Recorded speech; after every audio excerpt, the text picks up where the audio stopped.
నా డ్యూటీ నేను చేస్తున్నాను. నీ డ్యూటీ నువ్వేం చేస్తున్నావు? నువ్వు నాకు క్వశ్చన్స్ చేస్తున్నావు. ఎఫ్డీసీ చైర్మన్గానే సీఎం గారు అక్కడి నుంచి చెప్పాల్సింది చెప్తున్నాను. నేను సీఎం గారు చెప్పిందే చెప్తున్నాను. ఓకే. పుష్ప మూవీ ప్రీమియర్ రోజు సంధ్యా థియేటర్లో జరిగిన సంఘటన అందరికీ తెలిసిందే. కొన్ని సంఘటనలు దురదృష్టం. అలా ఆ రోజు జరిగిన సంఘటనలో భాస్కర్ వైఫ్ రేవతి గారు చనిపోవడం, శ్రీతేజ్ హాస్పిటలైజ్ అవ్వడం, సో ఇవన్నీ మనకు తెలిసిందే. సో ఇలాంటి సినిమా ఇండస్ట్రీలో అప్పుడప్పుడు ఇలాంటివి రేర్గా చూస్తూ ఉంటాం, రేర్ కేసెస్లో. పోతే ఈ మధ్య నన్ను సీఎం గారు ఎఫ్డీసీ చైర్మన్గా నియమించినప్పుడు సో ఇండస్ట్రీకి అండ్ ఇటు ప్రభుత్వానికి మధ్యలో బ్రిడ్జ్ లాగా ఉండటానికి నాకు ఇండస్ట్రీలో ఉన్న ఒక ఇంపార్టెంట్ పర్సన్గా, అలాగే ప్రభుత్వం నుంచి కూడా ఎఫ్డీసీ చైర్మన్ ఇంపార్టెంట్ పర్సన్గా బ్రిడ్జ్ లాగా ఉండాలని నియమించారు. పోతే నేను ఎమర్జెన్సీగా యుఎస్లో ఈవెంట్ ఉండడం వల్ల యుఎస్ వెళ్ళడం, నేను నైటే ఇక్కడికి వచ్చాను. ఈ లోపల చాలా చూస్తున్నాం డిఫరెంట్ యాంగిల్లో, ఇటు ఇండస్ట్రీలో కానీ ఇటు ప్రభుత్వం దగ్గర నుంచి తీసుకుంటున్న వాళ్ళ డెసిషన్స్ ఏవైతే అఫీషియల్ పోలీస్ డిపార్ట్మెంట్కి కానీ. సో ఈరోజు వచ్చిన తర్వాత సీఎం గారిని కలవడం, సీఎం గారు కలిసిన తర్వాత సో ఇక్కడికి వచ్చాను.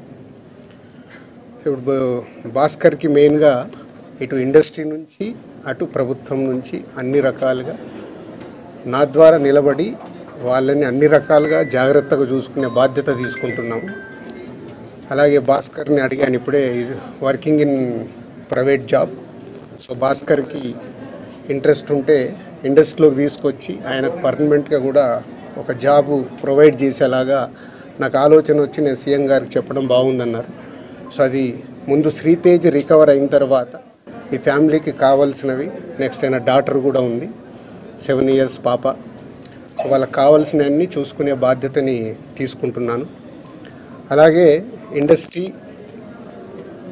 గవర్నమెంట్, ఈరోజు అందరూ గవర్నమెంట్ ఏదో ఇండస్ట్రీని దూరం చేస్తుంది, ఇలాంటి రకరకాల న్యూస్లు చూస్తున్నాం. సీఎం గారు ఒకటే చెప్పారు, ఇండస్ట్రీకి కావాల్సినవన్నీ ఎఫ్డీసీ ద్వారా ఏమున్నా ఇండస్ట్రీ కోసం గవర్నమెంట్ అన్ని రకాలుగా నిలబడుతుంది.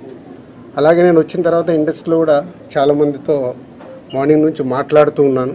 సో సీఎం గారు అపాయింట్మెంటు రేపు కానీ ఎల్లుండి కానీ ఇస్తానన్నారు. సో ఇండస్ట్రీ నుంచి అందరం వెళ్ళి సీఎం గారిని కలిసి అన్ని రకాలుగా రెండుటి మధ్యలో, ఇండస్ట్రీకి అటు గవర్నమెంట్కి మధ్యలో ఉంటూ బ్రిడ్జిగా ఎలాంటి సమస్యలు తలెత్తకుండా చూసుకునే రెస్పాన్సిబిలిటీని సీఎం గారు నాకు ఇచ్చారు. అటు చూస్తూ భాస్కర్ ఫ్యామిలీని కూడా చూసుకునే బాధ్యతను తీసుకుంటున్నాను. సో భగవంతుడి దయ వల్ల శ్రీతేజ్ తొందరగా రికవర్ అయ్యి మామూలు మనిషి అవుతాడని ఆశిస్తూ సెలవు తీసుకుంటాను. చాలా ఇంప్రూవ్మెంట్ ఉందని ఇప్పుడే డాక్టర్ చెప్పారు. 2 days అయిందంట వెంటిలేటర్ తీసేసి. వెంటిలేటర్ తీసిన తర్వాత రికవర్ అవుతున్నాడు. సో బాయ్ కాబట్టి, చిన్న ఏజ్ కాబట్టి ఫాస్ట్గా రికవర్ అయ్యే ఛాన్స్ ఉంది. గాడ్ గ్రేస్, వెంటిలేటర్ తీసిన తర్వాత కూడా రికవరీ కనిపిస్తుంది కాబట్టి డెఫినెట్గా తొందరలోనే కోలుకుంటారు. ఈ ఎపిసోడ్కి ఇంకా తెరపడట్లేదు సార్ మీరు వచ్చినందుకు? చూద్దాం. అంటే ఎపిసోడ్ జరుగుతుంది, దేనికి ఎలా మలుపులు తిరుగుతుందో మన అందరికీ తెలుసు. అన్ని రెండు రకాలుగా ఇటు ఇండస్ట్రీలో జరుగుతుంది కానీ అటు గవర్నమెంట్ సైడ్ కానీ రెస్పాన్సిబిలిటీ తీసుకొని అన్నీ తొందరలోనే సమసిపోయేలాగా రూట్ వేస్తుంది. నిన్న కాంగ్రెస్ పార్టీ ఎమ్మెల్యే గాంధీ భవన్లో మాట్లాడుతూ నైజాం ఏరియాలో నేను సినిమా హీరోలు అడుక్కు తింటారని స్టేట్మెంట్. అవి వద్దు, నేను వచ్చింది సీఎం గారు చెప్పింది, నేను వచ్చి ఇప్పుడు కమ్యూనికేట్ చేస్తుంది. రెండుటి మధ్యలో ఎలాంటి సమస్య లేకుండా చూసుకునే రెస్పాన్సిబిలిటీ ఎఫ్డీసీ చైర్మన్గా నాది. ప్రైవేట్గా ముందు ఫిలిం ఇండస్ట్రీ నుంచి నేను చేయాల్సింది ఏంటంటే, నేను నిర్ణయం తీసుకుంటున్నాను. సీఎం గారికి కూడా చెప్పాను, రేపు